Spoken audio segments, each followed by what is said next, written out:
Good morning. Before we start the announcement, we want to take a moment to really send our prayers out to one of our strongest, a member of the Department of Sanitation, passed away this morning. We will be stopping by the garage later, and our hearts goes out to the family members for this unforeseen death. Today we're here to update all New Yorkers on the shooting of a member of the New York City Police Department. An officer was shot this morning on the Lower East Side.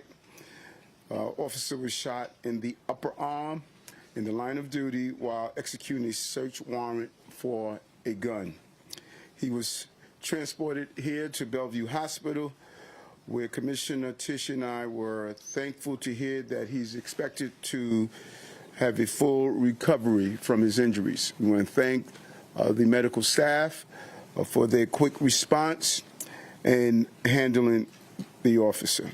We're grateful to his safety, for his safety, but we're also angry. We're angry because the shooter is a violent, repeated offender with prior gun arrests who was on parole for narcotics use and sales. We're angry that this man was back on our streets, possesses yet another firearm, and ultimately shoot an NYPD officer. Another example, a reminder of the danger the men and women of the NYPD run towards every day. Your injured officer, one of yours, one of New York City's finest, is part of the emergency service unit's finest, was doing what our police officers do every day, searching for bad guys with guns to get them off our streets. And I just visited him and his family, his son and his wife. He's in good spirit and just wants to get back to work. That is his desire. He takes pride and courage to do the job. It takes pride and courage to do the job of running towards danger while others run away. It takes courage to put your life at risk for others, to answer the call for service. And today's investigation could have turned deadly quickly, but thankfully our injured officer and his colleagues are now safe, and the people of New York City are safer because this violent offender is off our streets. I will be praying for his quick recovery, and I want to thank him and all of the NYPD officers who place their lives on the line every day. Thanks to our brave officers and committed public servants. Their efforts is allowing our city to continue to be the safest big city in America. At this time, I would turn it over to Police Commissioner Tisch for more. Thank you, Mayor. Good morning. Earlier this morning at approximately 8:18, an NYPD ESU detective was shot in an apartment building in the Vladeck houses, confines of the 7th Precinct. He was in that building doing the job that we asked him to do, the incredibly dangerous work of taking illegal guns and the violent criminals who use them off of our streets. The details of this morning's incident are as follows. Field intelligence officers from PSA 4 had received information that there were firearms at the location, and a search warrant was obtained. That search warrant was executed by members of our emergency service unit at approximately 5:09 this morning. The team gained entry and immediately were fired upon by the perpetrator inside the apartment. The perpetrator fired 5 to 6 rounds at our cops. One struck our officer's ballistic shield. Our officers exercised restraint. They did not return fire at that time, and the team tactically repositioned into the hallway. At this point, the perpetrator barricaded himself in the apartment with a couch upright blocking the doorway. The hostage negotiation team responded and were able to make contact with the perpetrator over FaceTime.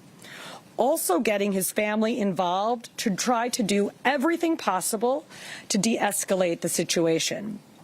We also had information that there was possibly a female in the apartment with the perpetrator, perhaps being held hostage. The suspect eventually disengaged contact with our officers, and at 8:18 this morning, the team attempted to move the couch, which was inside the apartment, out of the doorway.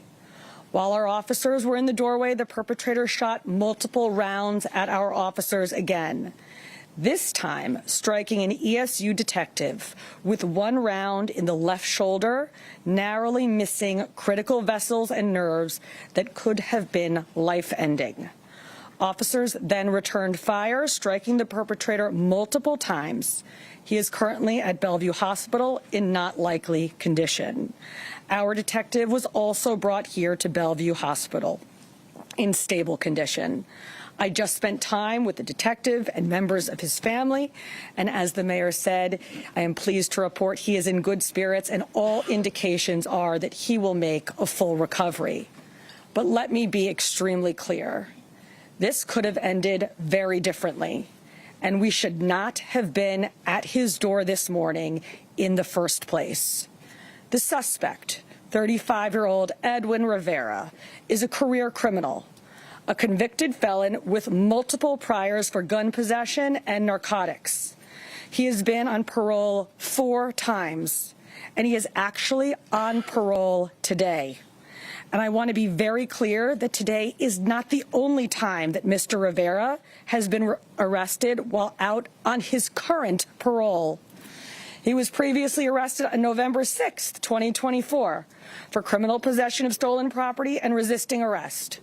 The Manhattan DA only charged him with resisting arrest, and so sadly and predictably, and although he was on active parole, he was released the very next day. So the real question here is this: why was this individual out of jail and in a position to shoot our officers? How is the system set up to allow one person to commit multiple violent offenses while out on parole with no consequences? I ask our elected officials up in Albany, our DAs, and our judges, what are you doing here? We should never have had to be at that door this morning. We should never have had a cop shot today. Blessedly, our officer will be going home to his family, and we are all incredibly grateful for that. I want to thank from the bottom of my heart the medical staff of Bellevue Hospital, especially the Chief of Acute Care Surgery, Dr. Spiros Frangos, for their work this morning and for everything that they do for our department. And to the members of the Emergency Service Unit who put their lives on the line every day in some of the most dangerous assignments. Thank you. Scott. Thank you, Commissioner. Thank you. Good morning. Good morning. Good morning. Today, New York City and NYPD are extremely fortunate that we are not planning a funeral for our hero detective who got shot and injured in the line of duty. This incident, once again, underscores the dangers faced by the NYPD detectives. The union's first priority is ensuring our member receives the best possible care and his family is very well taken care of. We are careful for a quick response of his fellow cops and medical professionals providing care. Detectives are the backbone of public safety in New York City. They're the ones who solve crimes, deliver justice to victims, and work to keep violent criminals off the street. Every case they work makes our city safer. Every violent, dangerous incident they respond to demonstrates the impact this brave men and women do in New York City. An attack on one of them is an attack on us, those in blue, and safety and stability of our entire city. It must be commended by everyone in order for the city to be safe. We ask for your thoughts and prayers for a full recovery for our men and women who will continue to serve with bravery and dedication despite the grave risks they take every day. Detectives stand united and will not back down on any commitment protecting our city, and this union will never back down fighting for our members. Thank you very much. So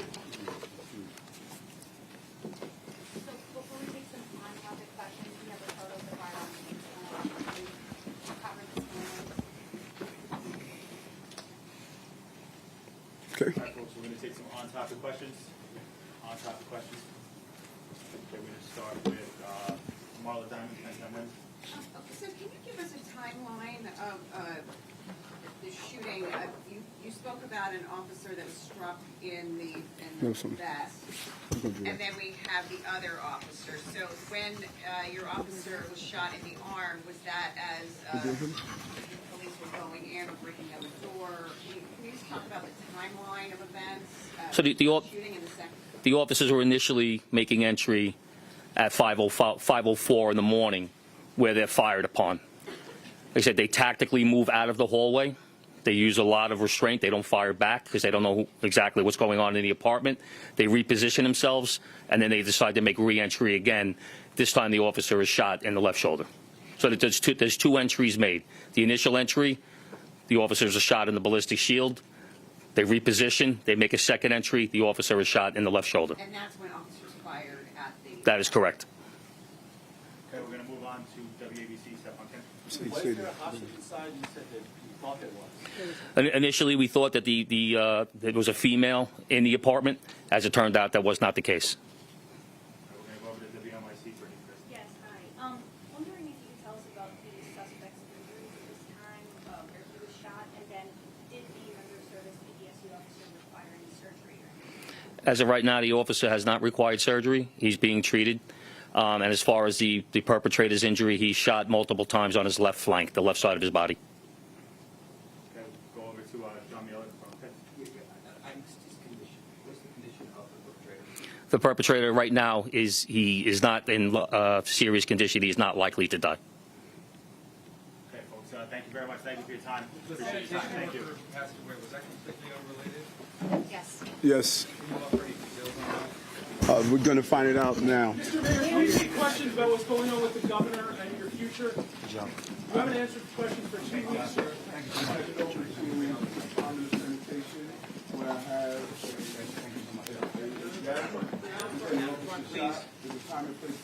You haven't answered questions for 2 weeks of the governor since last night? Your four deputy mayors left. They seem to lose confidence in your ability to be mayor. You want to comment on that? Has anything of the calls for the resignation given you cause to resign?